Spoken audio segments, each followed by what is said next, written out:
Okay, hi everyone, it's Erkan Ali here with Shula Jacobs on the Beyond Mainstream podcast. This is part two of a three-part series that we're doing. The title is How They Made Us Hate Each Other.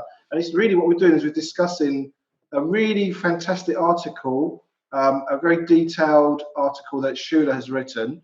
And I thought what we'll do is do a little bit of a recap from our part one and just get straight into it because hopefully you've seen part one.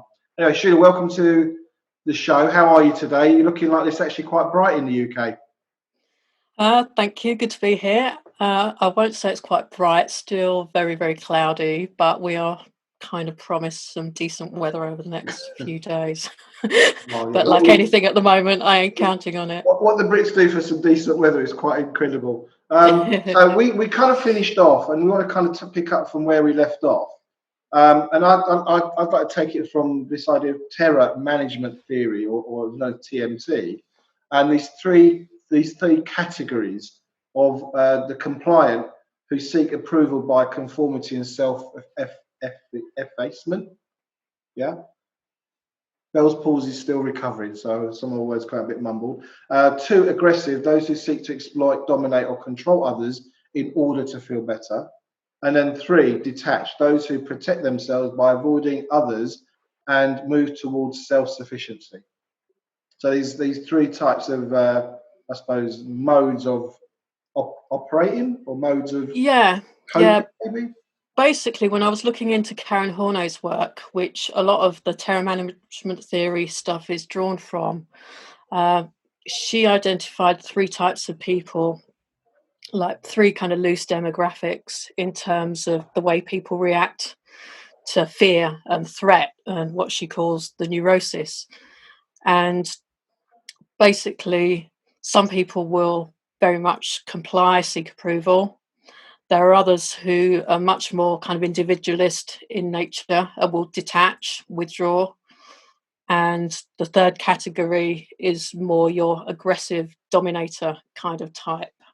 And really, we've kind of seen these three demographics playing out in terms of what's... clarity, sorry, when I was reading that, I thought I didn't quite understand. Are the aggressive dominator types the imposers, the ones that are enforcing?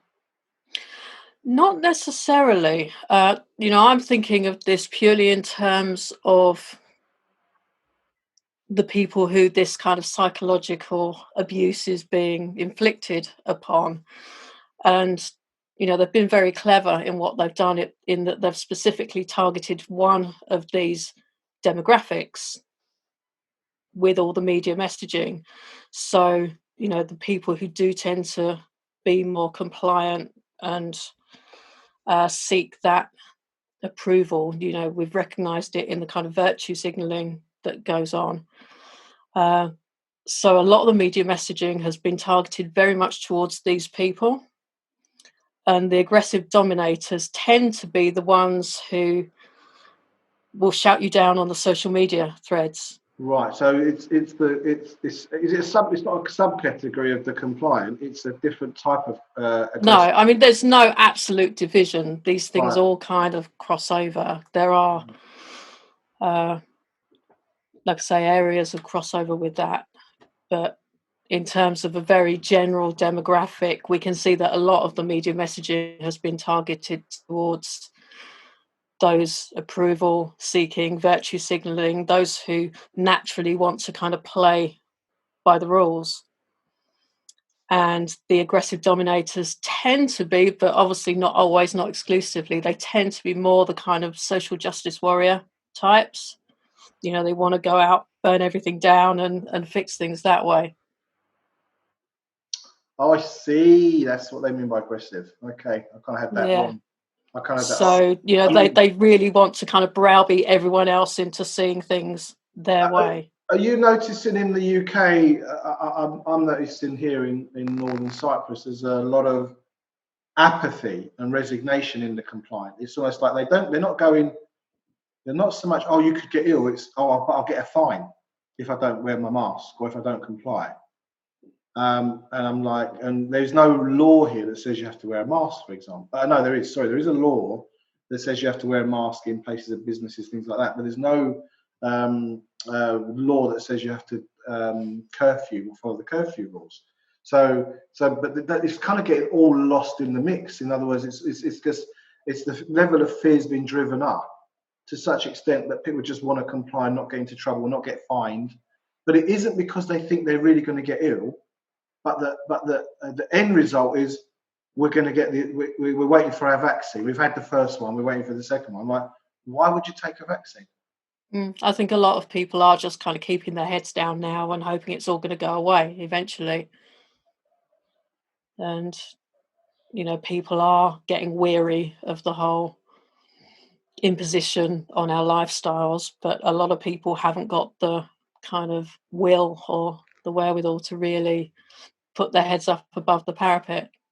You see, and again, that's where they've been very, very clever with the media messaging, in that specifically picking on those people, the ones who will, more likely than not, play by the rules, and even if they're not that vocal about it, they're trying to kind of drag everyone else along with them by,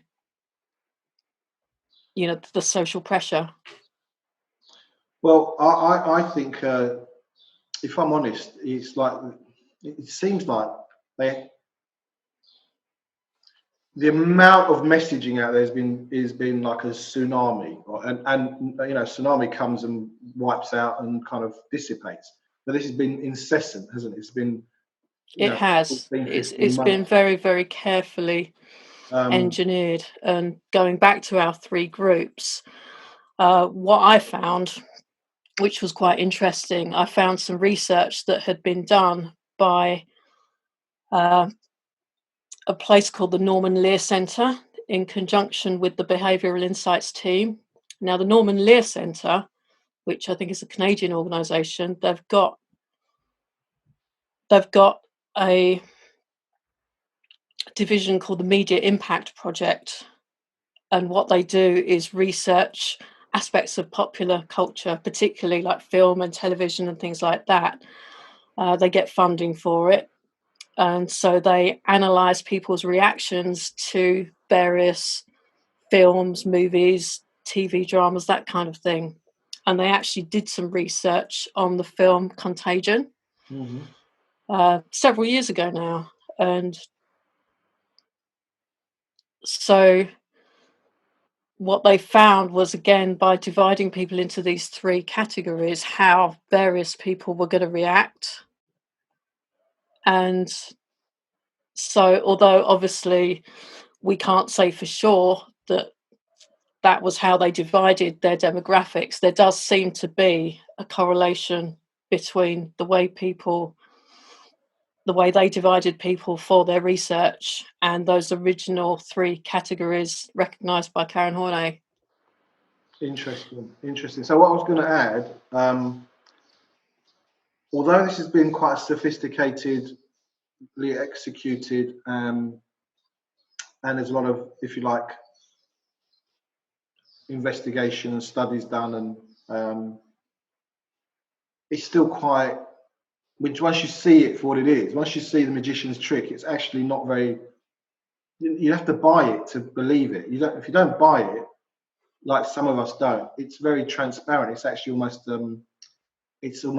juvenile at the level that it's operating at. Yeah. And one of the things that I feel, in my observation of it, is many people have been swept along with very simplistic, although incessant and maybe researched and whatever, they've just been swept along with very, very minimal information that actually stacks up to why you'd end up actually having a vaccine or an injection. Because when you look at the all-cause death reports, or you go, in fact, I was listening to Anomaly this morning, and he was saying, I think it's called Worldometer, and you can go and find the total, all-cause mortalities by capita, and India is 109 in the list. Yet India is like all over the globe. There's this Indian variant. It's more virulent, and it's blah blah blah, and it's sweeping through the nation. And it's just you realise how much of it is narrative and hype Now, there's a heading here. You've got, which brings us nicely onto the next heading, is exploiting our need for cultural drama. I mean, we love a drama, don't we? You know, how many people sit and watch EastEnders and Coronation Street and, you know, what was that? What was the Dallas? You remember in the old days, people would, you know, the whole nation was. Oh, Oh, I don't know what happened there. It just cut out, Sheila. it just froze. I don't know whether I got a drop in internet. So Okay. it Well, seems no, to be mine back just now. cut me out. It just kicked me out for some reason. So I don't All know. right. Okay. Okay, shall we? Yeah. So this whole idea of exploiting our need for cultural drama. I mean, we love a drama. I mean, I remember growing up as a kid, people would sit around watching Dallas, and you know, what was JR going to do today, and Bobby Ewing, how was he going to handle it, and you know, all these we are hooked. You know, one of the things I've learned in working with people and working as a business and consultant and coach is how much we are addicted to the drama. So obviously, this drama has been stoked up to such a level that it's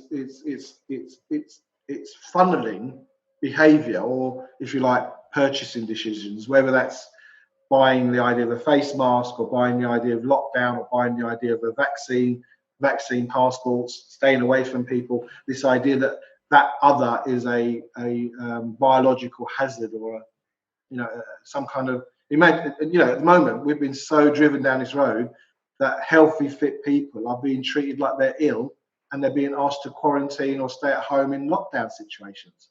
So can you just explain this bit about exploiting our need for cultural drama? How is it coming up in the article?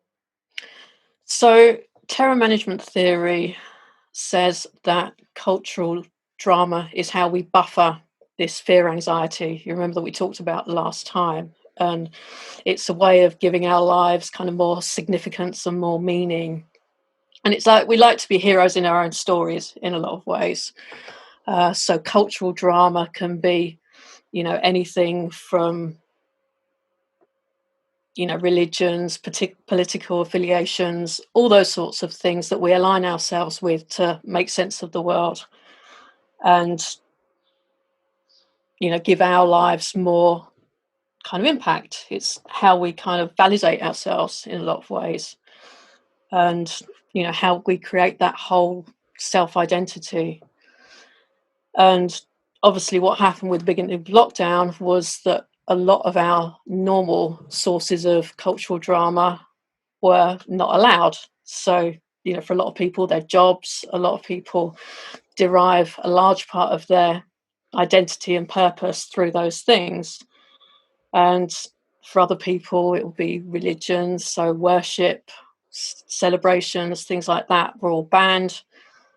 Social activities, all those things where we are kind of the protagonist in our own little narratives. And so we were left with not much really to give us that sense of meaning and purpose. But the other thing I noticed also, it's here in the article, is this idea of staying safe. It's like people saying, "Oh, stay safe," and I'm like, "What are you talking about? What are you talking about?" Yeah, so people were left with this big kind of void in their lives where everything was shut down, not allowed. And so we were conveniently given this new drama to replace it. So obviously there was this kind of worship of the NHS and the rainbows and the clapping on a Thursday night, all that kind of stuff, and all these new little slogans, and as you said, the mantras: stay safe, save lives, protect the NHS, and all this kind of thing. And there are other things that came on the scene as well. Captain Tom Moore, and his walking Captain around the Tom Moore, garden, and what's his name? Shakespeare. What's his name? The first guy, the first male that was injected in England, recently passed away. yeah, apparently so. Yeah. To be honest, I don't know much more about that. Okay, so that moves us on to terror management health model. Yeah, so as a kind of as like the next stage with terror management theory, they came up with terror management health model, which really moves it on from just being a thing that explains this whole idea of death anxiety and how we buffer that. It looks at the same thing, but through the lens of how we make our decisions about health and how we manage our health. And in particular, obviously, anything that affects our health and is to do with death becomes really pertinent. And again, there's been quite a lot of research done on this, like during the early stages of the so-called pandemic, people researching the pandemic preventative measures through the lens of terror management theory and why people would, which behaviours people would be more likely to take and who would be most likely to take them. And again, like terror management theory, it's just one way of looking at the world. There are other explanations for why we do the things we do. And it's not necessarily a consensus. And as I say, a lot of the ideas came from elsewhere. But the thing is, a lot of these behavioural scientists are basing the work that they do on these ideas. So you can't kind of ignore it. And I mean, it's probably so obvious, but I want to say it is we have nothing to fear but fear itself. I mean, it's a very obvious statement. It's a very famous line. I think it was from one of the early presidents of the United States was famed for saying it. But what we have become, what this behavioural insights and team and nudge and this whole terror management is how orchestrated and how much money, resources and strategies being put into to literally put the living fear into people, and from there orchestrate and direct what they do, whether that's stay at home, close their businesses, even and having interact yeah, with each other publicly. yeah, and to instruct the public on what they should be doing, and what normal, rational, good people would do. And that's where this whole idea of narratives comes in. We use the word narrative a lot in terms of just a word that describes one story as opposed to another story, but literally millions and billions have been pumped into creating these narratives and researching which narrative is going to work better than another. And as I said, the types of people that they're going to work best on. And going back to the Norman Lear Centre and their Media Impact project, the other project they did more recently with the Behavioural Insights team was very much to do with narratives. And this was actually funded by the Robert Wood Johnson Foundation. Have to get my names right. So obviously that's got a family connection with the Johnson & Johnson company. And this was all to do with what they call hybrid stories and various narratives and how people respond to them in the context of COVID itself. Can you elaborate a little bit more on this idea of a hybrid story? Because you hear about hybrid warfare, hybrid AI integrations, and this kind of this hybridization. So what does that actually mean in terms of generating these narratives that are going to drive behavior? So what they did, they took a story about a guy called Nathan who went to a barbecue, and it was all to do with, behaviors that people would do in kind of normal situations. And Nathan caught COVID, and I think what they tried to do was construct 4 different stories which emphasized the choices he made and the choices he could make on a personal basis in order to, mitigate the risk of COVID and avoid passing it on, etc., compared with the more systemic issues like within the establishment, within the system. So things, for example, like, maybe because he was in a particular type of job, he couldn't afford to take time off work, or and those types of things. So things that were kind of more outside of his control. And so it's all to do with wanting to know how people would respond to these particular stories, and whether the more kind of individualist people, what solutions they would prefer, and the more compliant people, what solutions they would prefer and would be more likely to go along with.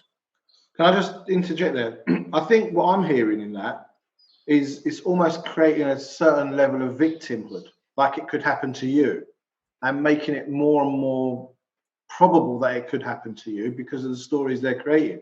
So if you're someone that has to go to work because of these situations and you've been invited to some social event around someone's house or barbecue, whatever it is, it's now you're self-regulating under the guise of some level of victimness. Like you could, it's like there's an invisible enemy, and you could be it could get you. Doesn't matter what your circumstances are. There's a narrative that could play out where you could be the victim, and there's nothing you can do.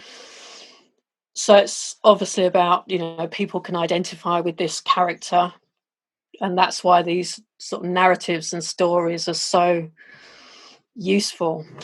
And I just want to bring up one other project that the Media Impact Project and the Norman Lear Centre did, and this was a media tip sheet which was funded by the Bill and Melinda Gates Foundation, and this gave kind of 9 points that journalists and media professionals could use in like creating more connection with their audience. And there was a lot of emphasis on using narratives and stories in there.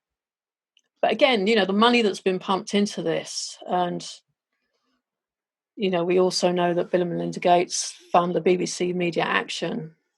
Yes, and Public Health England and the MHRA and Imperial College, and you could go on and on and on. And this is the thing I just want to hear how incestuous it is, how it's all very. You see the odd picture come up, don't you, on social media with Bill Gates in the middle, or Bill and Melinda Gates Foundation, and all these other entities that are all being funded or controlled. SAGE, the Vaccine Alliance, all of it. It's just But I would put my reputation on the line that the vast majority of people finding themselves in some kind of clinic rolling their sleeve up have no idea how they even got there. They don't know how they got there. They were nudge, and suddenly they're rolling up and getting that vaccine. Yeah. And the point is, like, this media tip sheet, obviously because of the connectedness of everything, it goes everywhere. So all these media organizations, in all the different countries that these bodies, Bill and Melinda Gates and Media Action, all the countries that they operate in, these tip sheets and this expertise and this contrived way of managing the official narrative is going to go everywhere. Yeah, it's interesting, that word contrived. It keeps coming up for me about a lot of this, and how little counter narrative is being offered anywhere in the mainstream. Or if you then suddenly become attacked for being an anti-vaxxer or a tinfoil hat or just a loon, you're an idiot, you're a fool for not following the science. I mean, it's just so stacked, and I bumped into 3 people that work in the medical world, or I think they were nurses or something like that. I don't know exactly what they were, but they clearly in the medical arena. And the woman said, well, I follow the science. I said, so let me ask you a question. Have you had the vaccine? Oh, yes, of course. I said, so you've had an experimental vaccine that hasn't been approved, that your government and the makers have no liability for, and that's science for you? And she just went, well, it's going to take time to find out. I said, but you're in an experiment for something that you've got a 99 point, almost a fantastical rate of survival. Fantastic. I mean, even Whitty came out a while back, didn't he? He said, if you get it, you're hardly likely to get it, but if you do get it, you might not even know you've got it. And if you do get it, your symptoms will probably be fine. And he just said it all there. that the chances of fatality from COVID-19 is a very, very, very remote, unlikely thing to happen. They fucking said it out loud, and people still go, need to get that vaccine. Yeah, it just shows you the enormity of what's actually been achieved here. It's incredible. I mean, I find and when you dig into this stuff, and that's why I really got so interested in what these behavioural scientists are actually doing, because I, for one, did not realise how ubiquitous they are. I mean, they are everywhere in academia, in government, the World Health Organization, the World Bank and UN, EU, and all these big organizations have got behavioural insights teams. Well, someone in the US military is saying broad spectrum dominance. That's what they call it. It's like they've kind of got their tentacles into everywhere. And I think that's the thing. It's very hard for your your Guardian reader, BBC watcher, mainstream consumer of information to see the edges, because it's all pervasive for them. Like everything within that bubble has been narrativized, has been feared. It's been, the logic creates an outcome that has people acquiesce. Yeah, I'm starting to think of it as like an underbelly, because it's kind of just below the surface with everything. The media, the government, and all these academic institutions, they're all using these insights on a daily basis. Now, what's his name? What's the Irish? Is it Waters? What's his first name? Is it Jonathan? No. John Waters. John Waters. Yeah, he was on Richie Allen last night, and really interesting conversation actually. I find him so eloquent. He is. I love listening to him. And to me, just like a real human being, And he said, "I'm ashamed to call myself a journalist. There's no journalism. There's nobody is reporting anything. They're just repeating what they've been told to repeat and getting big paychecks. Your doctors are getting paid to just get along, go get along. What's it called? You got to go along to get along. And there are small portions of our society making a lot of money, are being bought, and at the expense of the vast majority of the human global population is on the brink of peril. In terms of the long-term effects of not. I mean, the long-term. I mean, I don't know if you saw the podcast with Imran, but he was saying, just the damage it's doing to families and children at the moment. Children are the real effect, the receiving end of the lockdowns, the stress and the pressure on their parents. Domestic violence is shooting through the roof. Suicides. How many businesses are going to be able to come back? Small, medium. I mean, England is a nation of shopkeepers. How are you going to run a shop after this, or a small restaurant or a pub? It's the damage, the psychological, and right now damage. Forget about long-term effects of vaccines. I mean, just part of that. Just if you just stopped here and press play, and we all went back to what was perceived as the way we were, the damage is going to be generational. Yeah, and that goes back to what we said about the cultural drama, because pubs and shops were our cultural drama. So you can see, and this is why this is so big and so malicious, because literally to destroy that cultural drama, something that was as key to our identity, certainly, in England as a nation. Well, England as a nation is famous for its pubs, and it's a nation of shopkeepers, and those two things have been absolutely. And I'm sure that the same thing has been done to the cultural drama in other countries. Yeah, as well. Absolutely. And let's keep moving, because it's great. It's a great conversation. You've got a heading called "We Can Be Heroes from Our Sofas," and you've highlighted 77th Brigade. Yeah. So going back to what we were saying earlier about this cultural drama and about people needing to be heroes in their own lives, in their own stories, and again, we tend to do that through the things that we do on a daily basis, sports we play, the work we do, and all those things that make us feel good about ourselves.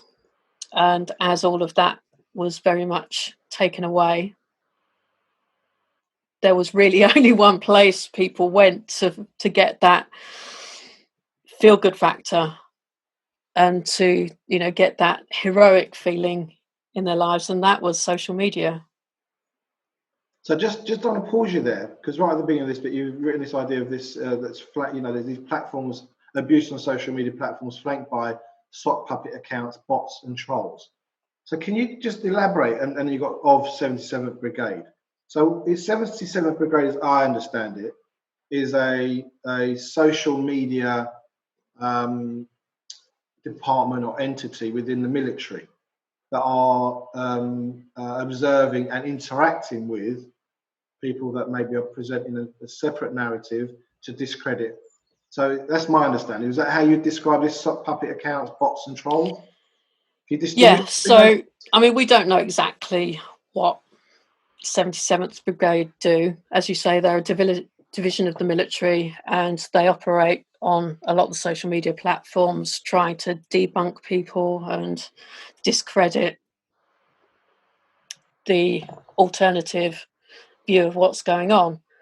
And I think a lot of the time, you know, you can see it, there are fake profiles.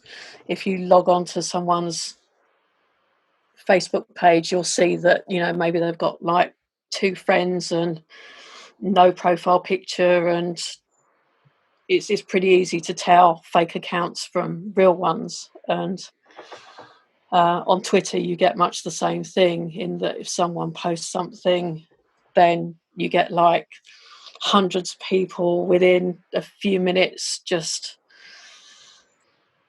slating you and, you know, fact checking and just really being rude and abusive and generally not very nice. And Honest, I haven't seen any of that myself, and I'm wondering what it looks like. Is that what it looks like? Is that basically like press ganging people, or yeah, I think it takes a lot of different forms. You know, there's this campaign against people on Facebook and Twitter.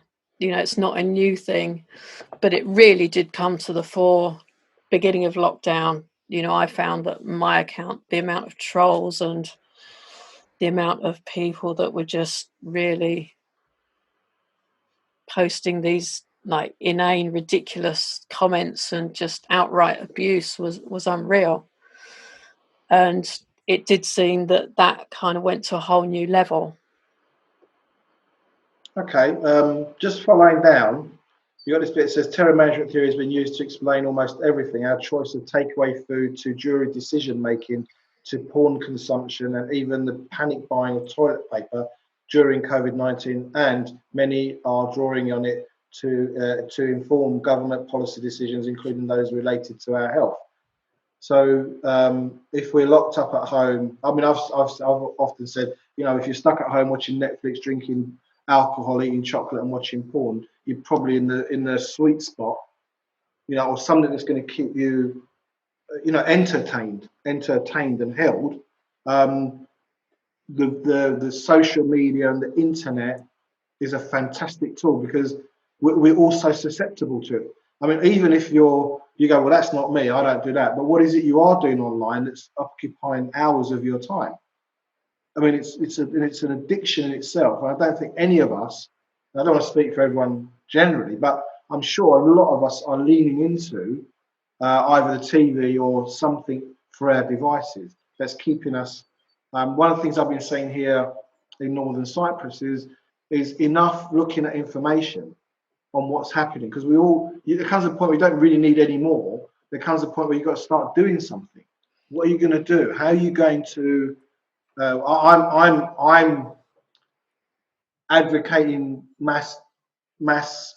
popular dissent. People just say, no, I'm not going to wear my mask.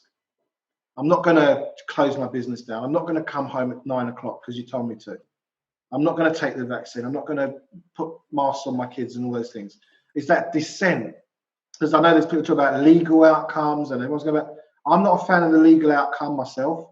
Those who are, they should kind of get on with that, and it's just not the area I feel I can function in. And the other one is protesting. Although I did two protests the other week. Again, maybe protest to gain some more people who want to dissent. But the key here is people saying at a level of sensibility, non-fear based, informed information, actually accurate information, to dictate what is logical outcome. Is there is no need to wear a face mask, have a vaccine, close your business down, stay 2 meters apart, and all the stuff that's been enforced by these methodologies. So cracking that. So in a way, if this article is a roadmap to everything they've been doing to get us to conform, to acquiesce, to virtue signal, to comply, are the answers in the article in terms of if we reverse it? I think there's a long and a short answer to that. I mean, the reason I wanted to dig deeper down into how this is all orchestrated was because I think if you understand it, then that's the first step. And definitely psychology has been weaponized. Once you kind of know it's being used and you know how it's being used, then you can go some way towards immunizing yourself and counteracting it. And the other thing, like with this cultural drama, where everyone did have such a void, as you said, people were literally just, what else was there to do but Netflix and eat and drink yourself silly and all of that kind of stuff. So that in itself is giving more fodder for these researchers, in that, while you're trapped on these devices, there are all kinds of studies going on, and they're gathering data about what we're doing and when and with who, and our reactions to various articles and all that kind of thing. And this is one reason why I firmly believe that these scientists want to prolong lockdown for as long as they can, because this research is ongoing for them. The terror management theory side is only one facet, but there's lots of other research being done. And if it was about actually caring for people and wanting a good outcome for people, then, lockdowns are inhumane. We know that. So why do they want it to continue? And They've done nothing to mitigate. No. And that's how I know it's malicious, taking these three demographics and basically setting them against each other, and then weaponizing the fear to such an extent that these reactions just become distorted and magnified out of all proportion. So, and then turning the screws to make it to continue as long as possible. Yeah, it's sadistic. I mean, to me, I think it's evil. Yeah, it's evil and sadistic, and there's no compassion or humanity there whatsoever. No, there's this almost reptilian. I know. And for all the, like, when you read some of these research articles, like, they're all about, like, how can we help people to, make it more possible for them to follow these pandemic measures, like the washing the hands and wearing masks, etc., and how can we make it easier for people to self-isolate, when in reality what they're asking is, how can we make it easier for people to torture themselves? Yes. And abuse themselves. You've got another heading here. It says from TMT to 2 minutes hate, and you've got a George Orwell quote from 1984. And the quote goes, "The horrible thing about the 2 minutes hate was not that one was obliged to act apart, but on the contrary, that it was impossible to avoid joining." I mean, can you break down that statement? Yeah, let me just bring it up so I can see. I'll read it again. So the horrible thing about the 2 minutes hate was not that one was obliged to act apart, but on the contrary, that it was impossible to avoid joining in. Yeah, so in 1984, the 2 minutes hate was when everyone was expected to basically pour their outrage against, the outgroup, the enemy, for 2 minutes and not hold back. Everyone had to do it, no one was excused. And, we've kind of seen that here in, I think the classic one was Edwina Currie talking Well, about the unvaccinated, and she said she wouldn't and want to how be in the theatre with them, and like almost it was exactly. dehumanizing those people that decided that chose not to partake. So it's a similar kind of thing. And, we've gone from just having a few disagreements on social media threads to this outpouring of venom and rage and hatred. And there was that other radio presenter the other day, I forget her name, some woman who wanted to poison people's coffee and things like that. Yeah, but you heard people saying that if you don't take the vaccine, you shouldn't have any right to any medical care. And it was this, mate, I heard it through Richie Allen, but he had this clip of a guy saying that he had the vaccine, and why should someone else who hasn't had the vaccine have a right to hospital? And he said on the first vaccine, I ended up in hospital for a day. And he goes, and then the second vaccine, I ended up in hospital for a day. So what right has someone got to take that space in hospital when I'm just doing what I'm told to do? And out of it, I ended up in hospital. And you kind of go, do you not even hear what you're saying? It's like you're saying to somebody, you can't have medical care because if I'm going to take this vaccine and I will need it because I've had the vaccine, whereas you'll have a right to it. Whereas they've done nothing, they don't have a right to medical care, but you do because you've had the vaccine, because you've been injected. So Yeah, this is about stirring up these outrages and this yeah. kind of. Again, it seems to be a deliberate strategy within the media. And as we know, the behavioural insights teams are feeding into the media all the time Right, there's a bit to you get the mentioned. messaging right using these narratives and these stories. But this is what I find. It kind of reminds me of Stasi and the old, one slip of the tongue and you've had it. Is this Cressida Dick encouraging people to snitch on their neighbours for flouting lockdown rules, and the heavy-handed policing of lockdown protests didn't help matters. It has been. I mean, it's surreal at the level that you've seen. Quite see. Do you know the heroes of this have been for me people in our age and older. I don't see the youth, what I would have thought was a student class, who are the ones would go out on the streets. And, even the other day when we did our protest walk to the health ministry, most of the people I would have said are above 40. So where are the 18, 19, the youth, the rebellious youth? What happened to them? I don't really see. I think when Ian Crane used to protest at these fracking sites, he used to talk that most of the people there were Jerry activists. Literally white-haired, one probably because they got a bit of time, but they also clearly, we've seen these systems and these processes come into play, whereas maybe the younger generation are inside it. They're not actually seeing it from the outside. Um, as an example, my daughter I was showing her some of this, she's into all these Korean boy bands.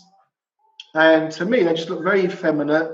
They wear pastel clothes. They've got these lovely haircuts, but often dyed hair, with blues and pinks and blondes. And they wear and they're not overly feminine. They're wearing kind of tailored clothing, but very effeminate in their mannerisms. Now, I'm not.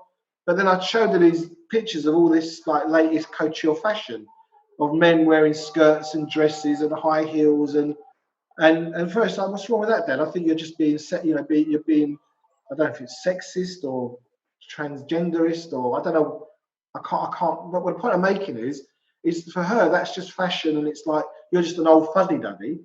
Whereas we see the construct in the background of where that's leading people. We see the darker side of it. Yeah. So what I haven't seen much, and correct me if I'm wrong, is where's the youth? Yeah, no, I agree. I think, they've just been embedded in this and dragged along from the start and without really having a choice in the matter. because I think it's got a lot to do with how education is structured. I think they're much more reliant on devices and the tech side of things. I never had that growing You'd up, have thought, but that's and I how. was a late adopter with it all anyway. Yeah, but I think that's the tools we've used to find out. I'm sure you spent hours online doing this research and finding these quotes and putting this all together because you're at home. You couldn't go down to the library and pull out a book. You couldn't do it like that anyway. Not these days. You have to. The internet is a massive resource, but they're clearly using it in a different way. They're using it in a level of entertainment, in a level of keeping themselves occupied. Now, look, none of us we're all guilty at a level. I mean, I'll sit and watch a box set in an evening when I've kind of done enough of this stuff. Totally. And it doesn't do any benefit to me other than just get me zoned out for a few hours. But it's like a balanced meal. You have your salad, you have your meat, you have your naughty dessert, and it all balances. But what is your mainstay? What is your consumption of information? Where is it coming from? Are you choosing that? Are you choosing and eking out information, or are you just consuming information that's driven down through the mainstream pipes? I think that's a big thing. People are trained to be consumers, not research, and they're not trained to really examine that information or create output themselves. This does bring us straight on to the next heading: managing media narratives for political agendas. Yeah. So going back to what I was saying about how the media and these insights teams research and construct these narratives, it's all been really, really carefully orchestrated. And what was I going to talk about? Yeah, we've talked about the media tip sheet and the research that was done on the film Contagion. The other thing I came across was a podcast called Science-ish. And this was really interesting because there are two hosts, a guy called Dr. Michael Brooks, who was... Do you remember the Science Party in the UK? Going back a few years now. They're a political party which wanted the government to rely more on, proper evidence-based science. So he teamed up with this TV presenter called Rick Edwards. And this guy, Rick Edwards, I don't think was anything major in terms of TV shows. He did a few chat shows and bits and pieces. But one thing I came across that he did was something called the Horse Meat Banquet, which was a one-off show. And again, a few years ago now, but I think they basically got a load of people on there and like celebrity chefs and it was all about shifting people's prejudices and their tastes. So obviously horse meat in the UK is not something we eat. And I think the idea of the programme was that they were going to create some dish with horse meat or something else that wasn't really to people's normal palate, and then try and shift people's tastes based on that. And like there was another episode of this podcast which was all about cannibalism. So you can see already like the territory we're getting into. But the real reason I came across it was when I was looking at the UCL and their behavioural psychology department. And I don't know if you remember last time we were talking about this UCL database of behaviour change theory. And so Susan Michie was heading up this, but there are a lot of people working with her. And one of those was a lady called Carmen Lefebvre. And on the very second episode of this particular podcast, she was a guest, and she was talking all about, like, the theme was Brave New World, which was obviously Aldous Huxley's book. And so they were talking all about different aspects of that. Dolly the sheep came up in conversation, the idea of cloning and creating these chimeras. And, we know, like, recently there's been human monkey embryos in the mainstream news. And the other thing that came up was the idea of scientists playing God and the creation of a slave underclass and the ethics of that. So you can see how these things are placed in the public domain and in pop culture and in sort of mainstream media under the guise of just being entertainment. But as we know, there's much more of a kind of sinister predictive programming element to it as well. Yeah, definitely. I mean, whenever they see these dramas or whatever, there's always a couple of shows that have a couple of ones around some kind of spread of some kind of illness. The CDC's mentioned, the FDA. Yeah, they did an episode on contagion as well. Yeah. So. And when you go back and watch these things, you kind of go, "Oh, you can see how they were setting those things in." Now, some people might go, "Yeah, you're just a conspiracy." Blah, blah. Okay, like, well, maybe this ain't for you. Maybe you should switch off and go and watch something else. But there are government entities and if you like, black op entities within the film and industrial media complex, whether that's film, TV, or whatever, books, getting these narratives into the common consciousness. Whether it's how contagion works. I mean, contagion's never been proven. Like people, this whole thing about staying 2 meters apart. There's no scientific evidence for that. There's any reason if you have to stay 2 meters apart and we're that contagious, then why do you need to stick a swab up someone's into their brain, really up their nose to get some of this such contagious matter out of somebody's body? Yeah. What the research found, like, after watching this film, I think it was something like 62% of people admitted they'd had an emotional reaction to the film, which is allegedly pure fiction. And they measured the amount that people were likely to change their behaviours. People were saying they knew more about viruses and were more aware of the protective behaviours they were supposed to take and all of that kind of thing. I think just not just occurred to me, but I mean, I think overall people can't entertain that this is being done intentionally for a given agenda or outcome. So if they don't know there's an Agenda 21, Agenda 30, or even the Georgia Guidestones, or that Klaus Schwab has said that you'll own nothing and you'll be happy, and it's written up in official documents. It's not even we always say it's not a conspiracy if they're telling you they're going to do it. Conspiracy with people that aren't telling you what they're going to do and they do it. Just if you go with the material that's readily available, easily accessible,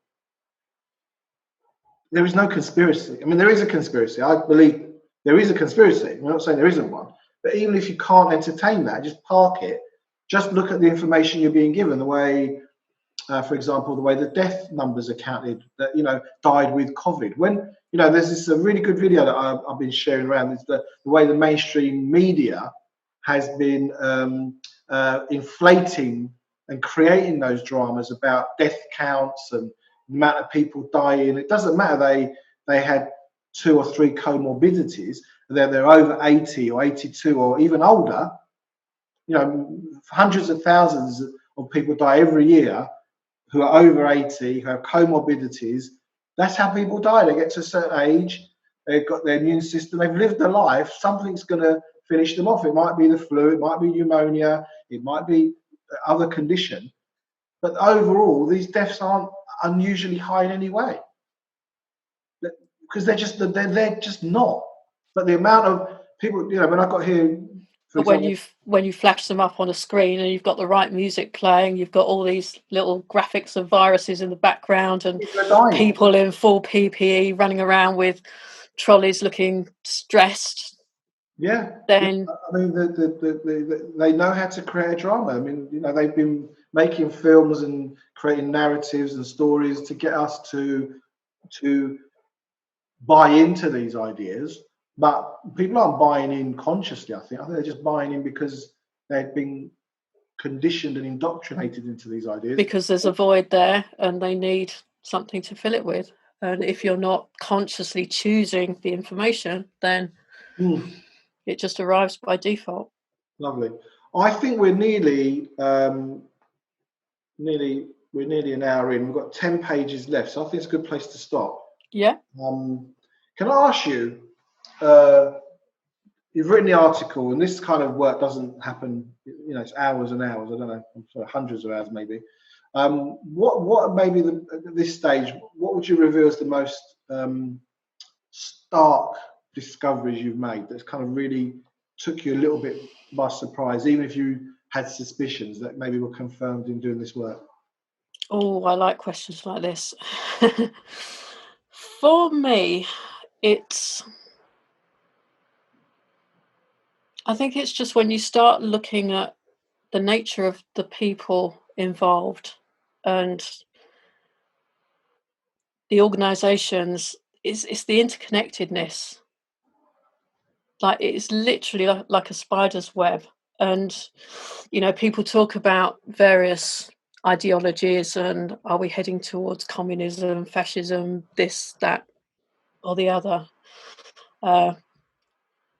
And what's happening doesn't fit completely into any one of those divisions. I know Mark Windows has talked a lot about communitarianism, and that's a useful place to start. But what's interesting for me is that when I was looking into Susan Michie, I mean, she's widely known as being a member of the Communist Party, yet the guy we talked about last time, Professor Cass Sunstein, who was involved with Obama and sits on the Behavioural Insights team at the WHO, along with Susan Michie, he was on record as saying, I don't have any time for communism. So it's not like they're all singing from exactly the same hymn sheet ideologically, but they're definitely on the same page with this stuff. So I think one of the key things to do is really understand the personalities. And although, reading their stuff and listening to their speeches is not the most exciting thing, it does give you a lot more insight into who they are and what they're really all about. But I've seen some of these. I think you're right. I don't know if you're right. I just happen to agree with you. That's a different thing, isn't it? But they've seen people doing these talks on these big talks and saying that we have to create the fear and drive the narrative up and make a lot about the death figure, and then you've got them. You must exploit the death. They're actually being coached and trained. And I'm wondering, what holds them in it? I don't believe all these players are. Maybe what they're doing, the outcome is evil, but I think they are. I think some of them genuinely believe they're doing something for the good of But humanity. I think it's what you said about personality. I think there's a certain level of narcissism and paychecks. And I don't know, I've heard many people say this, but Mark Passio is one of the people I could cite saying, paycheck will get someone not to look at things. If you're getting those 6-7 figure salaries and you've got the big house wherever it is and the kids are, you're tied into this. I've got a friend of mine who's a lawyer, and I've approached him as a lawyer and talked to him as a lawyer. So look, you're a lawyer. At least look at this from a lawyer's point of view. If you was advising your drug company not to take any legal, to be legally indemnified to give an experimental drug, you're harboring some level of protection to that organization and the people administering it. So why would you do that? Because you're mitigating the risk and the fallout of what can happen to people. I mean, it's not rocket science, but yet that person has taken a vaccine. I think to an extent people have got so lost in the left brain side, like the academic side, and got swept along with the ideology without realizing it. I And think again, so, but I think it's a little bit more, even more shallow than that. I think if they really looked at it, it would actually crumble their whole world. You know, if you're a lawyer and you built a practice and you're making money out of litigating and doing all this stuff, and suddenly you're being presented with this information, you don't want to see it. no, you don't. Then who would? People will do everything they can to avoid looking at it. That's the point I'm making. It's almost like, well, it's gonna. Even if they're not aware of that, the brain's just functioning there in the background, doing what the brain does. And I don't really want to consider. In fact, it wasn't you. I think it's somebody else I shared this with. The same lawyer. I sent him. It was a piece with a 45-minute interview with Professor Dolores Cahill, and I sent him that because I thought it's, you know, appealing to the lawyer in him, you know, because she's talking about legal cases and you know. And he said, "Oh, what an Irish expert." I'm like that. What? I'm talking to you as a accomplished professional in your field. I'm presenting you information that's got legal principles in it, and all you can respond is you know, with the emoji, Irish expert. Like, nothing better than prejudice. Can't even get past the prejudice of an accent and that she's Irish. That's what I'm experiencing, attempting to make people who I think have got some level of a skill, let's say a legal skill, at least look at it from your profession. You know, whether you're a mechanic, look at it from the mechanics of this, or if you're you know, whatever your expertise or specialism or your unique understanding, look at it from that point of view and just ask yourself, does it stack? And people don't even seem to be willing to do that. So Yeah, anyway, it is okay. something else entirely. I think this has been another fantastic conversation. Any last words before we sign off?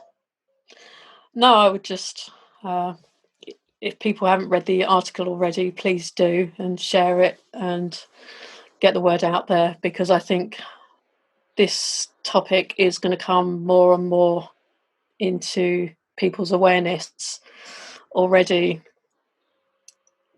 I think the mainstream media have been picking up a little bit more on the behavioural science side of things, and what Spy-B and Sage and other people have been up to. And I know Laura Dodsworth recently released her book called A State of Fear, which was looking at that as well. So this theme is in people's frame of awareness at the moment, and I think this is one of the keys to really pulling the veil away from the whole thing. If people actually understand how these people are messing with their minds, then and just take more responsibility for what you're allowing to come into your consciousness. Okay. Thank you, Shula. Thank you for this. We're going to do a part 3 probably next week or so. So listen, if you're enjoying the podcast, you're enjoying the information we're sharing, please like and subscribe to our channel. We are fledgling. We've upped the game over the last month or so. We're bringing new guests, or if you feel like there's somebody out there that would be fantastic for the show, we're open to it. Let me know. Thank you, Shula, for your time. We wish you all the best. Thank you. There's nothing to fear but fear itself. Take care, everyone. Bye. Bye.